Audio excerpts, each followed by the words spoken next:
It's our senses that connect us to materials and make us human. In the remote landscapes of northern Sweden, one man is crossing the boundaries between human and machine. He's been called Europe's first cyborg. In 2013, 10 years after his cancerous right arm was amputated, Magnus Niska agreed to test a revolutionary artificial hand that would be controlled by his own mind. This arm is really amazing. I use it to everything. With advanced materials that fuse with human tissue, the science fiction of the bionic man is becoming science fact.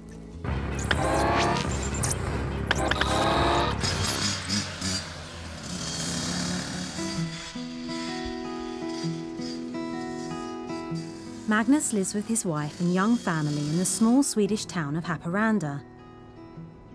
After struggling with a conventional prosthesis, he agreed to test one that would be bolted directly into his bone and connected to his nervous system.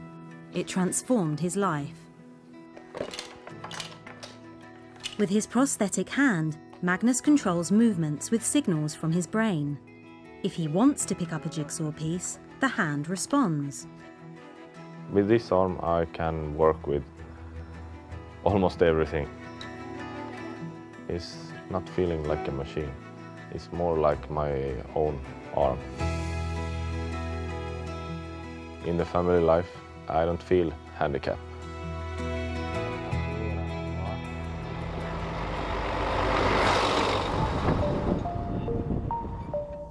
So how does this prosthetic arm work? Scientists are now learning how to interpret the signals from the brain. Electrodes implanted in Magnus's arm transmit signals from his brain to the hand, from man to machine.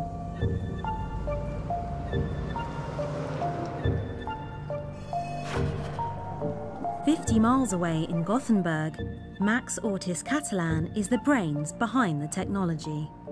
You have the cuff electrode that is for the nerve, and this one also has a lot of different platinum iridium contacts inside that are arranged in a special way so you get a high signal-to-noise ratio. The implanted electrodes, unlike usual skin electrodes, live permanently within the human body and will connect directly to Magnus's nerve tissue. You will open it and go around the nerve and place the nerve inside there, and then you will just let it coil around it. The reliability of these electrodes, or the whole system actually, is very important because these are not toys. People use these devices to assist them on their activities of the daily living. And that's why we're doing this, because we want the control to be more intuitive.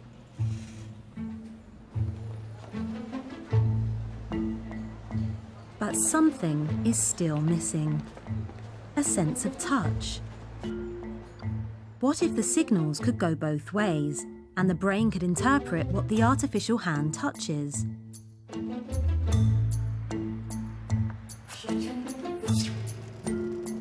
Researcher Loredana Zollo believes it's possible. La nostra grande sfida è quella di poter arrivare ad impiantare una mano protesica ad un amputato e sentire l'amputato che dice "io sento che è una mia mano". 12 years ago, Dennis Sorensen lost his left hand in a firework accident. In 2013, he volunteered to take part in the pioneering Life Hand 2 experiment. For me, it was kind of a duty when I thought this is so exciting, and I really would like to be a part of this huge project. Dennis travelled from his home in Denmark to Rome. Hello, Professor. Thank you. Where he underwent a grueling 7-hour operation. 4 electrodes were implanted into his nerves, which connected to this hand via a computer interface. What happened next was remarkable. Soft. Hot. Amazingly, Dennis was feeling sensations from an artificial hand. They put this round object in the life hand, and I squeezed around it, and I could immediately tell that it was round. After 10 years where you haven't had any kind of sensation of a form, then suddenly you're able to actually feel again in your lost hand. That was really incredible and something I will never forget in my life. It was really a special moment. The Life Hand 2 experiment restored sensation that Dennis thought he'd lost forever. But unfortunately for him, the experiment was authorised only for 30 days. New materials, however amazing, need to be safe.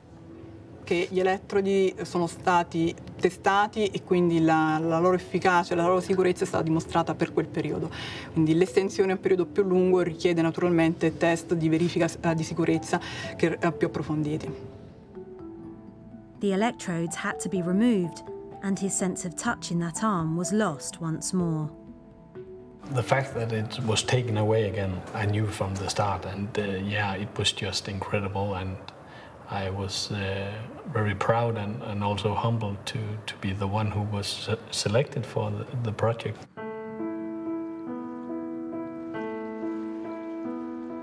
Loredana and her team continue their painstaking work.